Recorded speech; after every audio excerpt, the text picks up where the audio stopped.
E aí, galera, beleza? Eu sou o seu professor de Física, Eric Silva, seja bem-vindo ao Circuito da Física e hoje iremos resolver mais uma questão do Mackenzie 2019, uma questão que fala sobre dilatação térmica. Então venha comigo e vamos resolver mais essa questão. Desertos são locais com temperaturas elevadas, extremamente áridos e de baixa umidade relativa do ar. O deserto do Saara, por exemplo, apresenta uma elevada amplitude térmica. Suas temperaturas podem ir de menos 10 graus Celsius até 50 graus Celsius ao longo de um único dia. Uma chapa de ferro, cujo coeficiente de dilatação linear é igual a 1,2 vezes 10 a menos 5 graus Celsius a menos 1, é aquecida, sendo submetida a uma variação de temperatura, que representa a amplitude térmica do deserto do Saara, no exemplo dado anteriormente.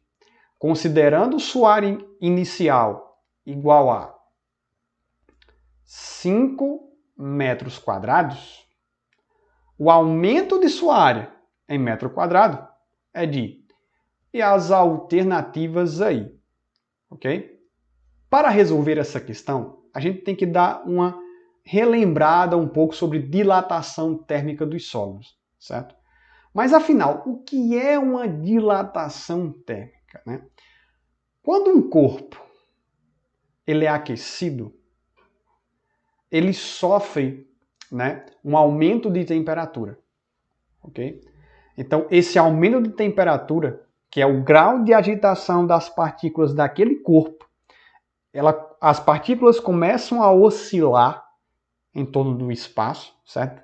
Um pequeno espacinho ali, elas oscilam, e por isso ela vai ter uma dilatação, certo? Esse aumento de dimensão que vai ter, esse aumento das dimensões, na verdade, do corpo. E isso a gente chama de dilatação térmica, tá? Então a gente tem três tipos de dilatação térmica, que é a dilatação térmica linear, certo? Que é uma dilatação que ela ocorre em uma só dimensão. Ou seja, você tem uma barra, por exemplo, uma barra que tem uma temperatura inicial θ0, um comprimento L0, e daí você aquece essa barra, tá? E aí ela vai sofrer um aumento, que a gente chama esse aumento de ΔL, certo? Ok? Então, esse ΔL é esse aumento quando você aquece essa barra, ok? Agora vamos falar de outro tipo de dilatação, certo? Que é a dilatação superficial. Essa dilatação superficial aqui é a dilatação quando ocorre em duas dimensões. Ou seja, quando aumenta o comprimento e também a largura. Neste caso aqui você tem, né, vamos dizer aqui, uma placa de um metal, tá? E daí ele tem um comprimento, né, as suas dimensões, né, são iniciais aqui, o L0 e L0 aqui, né, ou seja, a área dele, né, se for, né, uma placa retangular, né, então você vai calcular a área do retângulo, que no caso seria base vezes altura. Nesse caso aqui é uma placa quadrada, né? Então você observa que a área de um quadrado é lado vezes lado. Então você tem L0 ao quadrado, certo? Porque quando a gente fala de dilatação superficial, a gente está falando realmente de uma superfície, de uma área, de um certo corpo, tá? Agora, quando você aquece, ou seja, você transfere calor para ele, ou seja, você fornece calor para ele, ele vai aumentar a sua temperatura e com isso vai sofrer uma dilatação. Ou seja, você aumenta tanto o comprimento dele como a largura, né? Ou seja, os lados, essas duas dimensões, certo? Como no caso do quadrado, você não tem, né? Você não tem a ideia de que todos os lados são iguais, né? Então, isso daí é uma dilatação superficial, quando você tem duas dimensões que sofrem essa dilatação, esse aumento. Quando a gente vai para uma situação de dilatação volumétrica, certo? Que a dilatação, né, o nome já diz que vem de volume, é quando três dimensões, né, elas sofrem dilatação. Ou seja, por exemplo, um cubo. Né, um cubo. Né? Então você tem um cubozinho aí, que ele tem um volume, certo? Então, tanto a largura como a profundidade e o seu comprimento vai aumentar, certo? Por isso que a gente chama de 3 dimensões de volume, certo? Então você tem aqui um tamanho, né? Aqui você tem um L0 inicial aqui, que são as medidas de cada lado, né? Do cubo, por exemplo, a gente está falando no cubo aqui, né? Pode ser uma esfera, pode ser um objeto tridimensional, certo? E aí você tem uma temperatura inicial, você fornece calor e com isso vai alterar, né, vai aumentar, vai dilatar, né, as dimensões, aumentar essas dimensões deste cubo. Tá? E aí você tem a dilatação térmica volumétrica.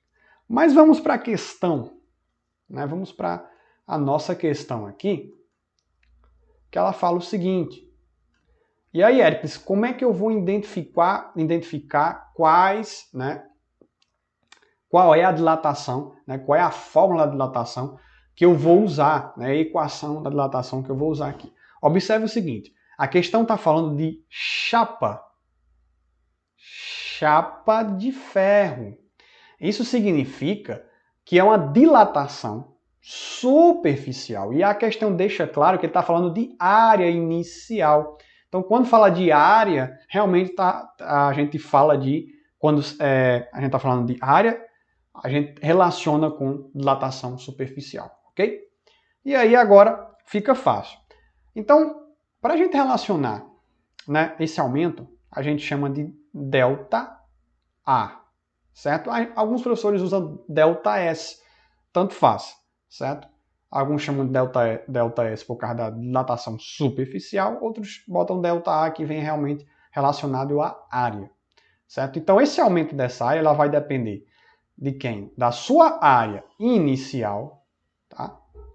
Que vai multiplicar um coeficiente, que eu vou chamar de beta, eu vou falar mais tarde sobre ele, e por fim, claro, não podemos esquecer da variação de temperatura ou amplitude térmica, como a questão deixou claro aqui, certo? Então você vê que esse aumento, quanto mais eu aumento a temperatura, maior vai ser a dilatação, certo?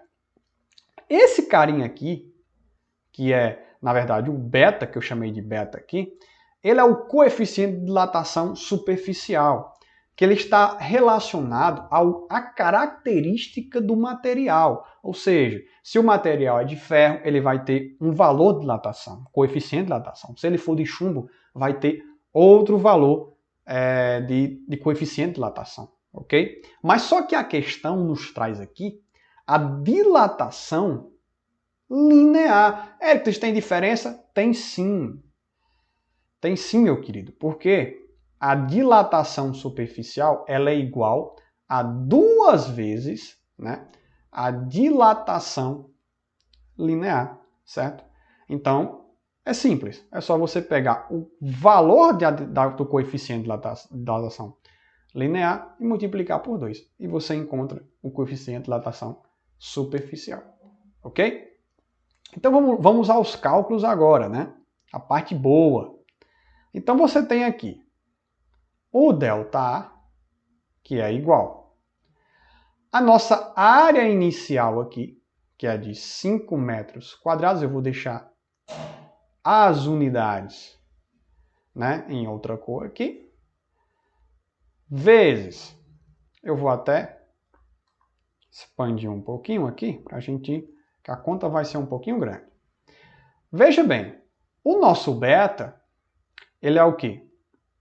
Ele é 2 vezes o valor de quem? Do coeficiente de dilatação. Aliás, é o coeficiente de dilatação linear, exatamente. Então vai ficar 1,2 vezes 10 a menos 5 graus Celsius a menos 1. Ficou um pouquinho aqui, ó, né? Vou até colocar aqui assim. A unidade, né? Essa unidade aqui, certo? Que é o grau Celsius a menos 1. Não podemos esquecer das unidades, tá? Vou colocar a unidade de outra cor para ficar bem mais legal. Então vamos continuando aqui a conta. E, por fim, a gente tem o nosso ΔT. Eu vou fazer separado aqui, que é a nossa amplitude térmica que a questão nos dá. Observe, ele fala que vai de menos 10, tá aqui, menos 10, né, que é a temperatura, né, provavelmente a temperatura à noite, que é de menos 10 graus Celsius, e que vai até 50 graus Celsius, ou seja, uma temperatura muito alta, né? Eu que sou do Nordeste aqui, de Sertão Paraibano, geralmente vai de 35 a 40 graus, ou até um pouco mais, já é muito quente, né? Quem mora por aqui já sabe como é. Então vamos lá. Então, ó, lembre-se que quando a gente fala de variação de temperatura, a gente sempre tem que colocar o valor, né, ou a temperatura final, menos a temperatura inicial. E aí você vai ter o valor de 50, que é a temperatura final, menos 10. Certo? Lembre-se que esse menos aqui é o menos, né, da variação da forma. E o menos que vem do menos 10 mesmo, né, que é a temperatura, né, que é menos 10 negativo, né? Menos 10 graus Celsius, certo? E aí fica fácil, né? Para a gente resolver aqui, a gente faz o seguinte. Vai ficar 50. Aí, ó, menos por menos dá mais 10. Né? Sobrou o nosso 10 aqui. E por fim, o que significa que é 60 graus Celsius. Ou seja, essa é a amplitude térmica no Saara, certo? E aí eu vou colocar aqui 60 graus Celsius, tá? Ok? Então vamos lá. Continuando aqui a nossa brincadeirinha, certo? Observe bem. Vamos fazer aqui a multiplicação direto, né? Se eu for multiplicar 5 vezes 2 vezes 1,2 vezes 60, vai dar 720 vezes, tá? Aí aqui vai ficar, ó, 10 elevado a menos 5, tá? Lembre-se das unidades, tá? Observe. Ficou metro quadrado que multiplica. Esse grau Celsius a menos 1 é a mesma coisa de 1 sobre grau Celsius, tá? Vezes o nosso próprio grau Celsius. E aí fica fácil, né? Ó, grau Celsius com grau Celsius vai embora. E uma vez metro quadrado é o próprio metro quadrado, né? O que realmente a gente precisa. E aí o nosso ΔA aqui, veja bem, vai ficar de 720 vezes 10 a menos 5 metro quadrado. Esse aqui é o aumento, certo? Devido, né, essa variação de temperatura, esse aumento de temperatura, né, amplitude térmica no deserto do Saara. Agora vamos para as alternativas aqui, o que a gente vê aqui, né? Vamos lá. Observe. Se você observar aqui o resultado para as alternativas, você não vê algo, né? Você vê que não está realmente parecido, né? Ou melhor, igual com a das alternativas. Mas você observa aqui que você tem aqui, ó, o 7,2 vezes 10 a menos 3. E aí você pode, certo? Melhorar isso daqui, certo? O que a gente vai fazer? Observe. Se eu pegar e colocar a vírgula aqui entre o 7 e o 2, como está aqui na alternativa B, na alternativa D, aliás, né? Eu passei quantas casas? Duas casas. Então vai ficar 7,2 vezes 10 a quanto? Observe. Se eu tenho esse coeficiente aqui, esse número, que é 720, e simplifiquei, né, para 7,2, isso quer dizer que eu diminuí. Né? Então, nesse caso, se eu diminuir duas casas, então, né, para que esse valor seja realmente, para que esse valor não fique diferente, né, desse valor aqui, eu tenho que aumentar quanto? Duas casas aqui, né, na potência de 10. Ou seja, vai ficar menos 5 mais 2. Certo? Por quê? Eu diminuí duas casas aqui, então na potência de 10 eu tenho que aumentar. Isso aqui, pessoal, é notação científica, tá? Notação científica é aquela ideia de você pegar um número realmente muito pequeno, muito grande, e você, né, compacta ele. Né? Então a gente pegou esse valor de 720 vezes 10 a menos 5, tentou arrumá-lo para que a gente consiga encontrar a questão correta. E aí agora fica fácil, né? Ó, o ΔA é igual a 7,2 vezes 10A. Observe, né? Menos 5 mais 2 é quem, pessoal? Ó, lembre-se, né? Sinais diferentes, eu subtraio e dou o sinal do número maior, certo? Então, vou subtrair. Sinais diferentes, ó. Então, dá 3, certo? Mas aí o sinal do número maior, quem é? O sinal é o do 5. Então, por isso que vem o menos para cá. Metro quadrado, né? Metro quadrado. A gente não pode esquecer da unidade, né? E aí, ó, correto aqui, que no caso é a letra D de dado.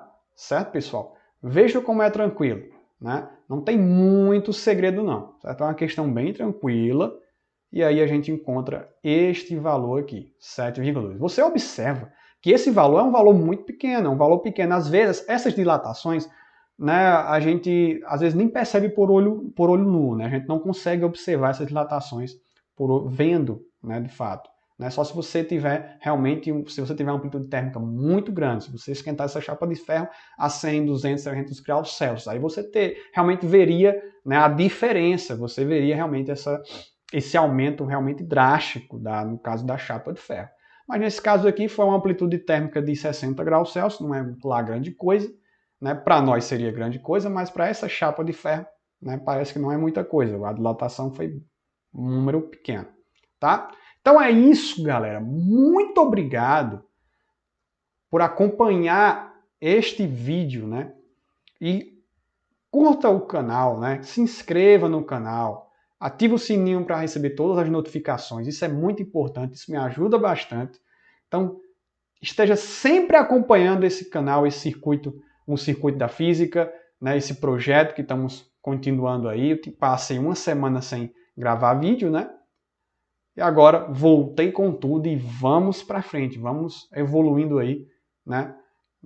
Sempre caminhando aí para o melhor para vocês que têm o interesse, né, de estudar para o Enem e os principais testes do país. Então, continue acompanhando o circuito da física e valeu!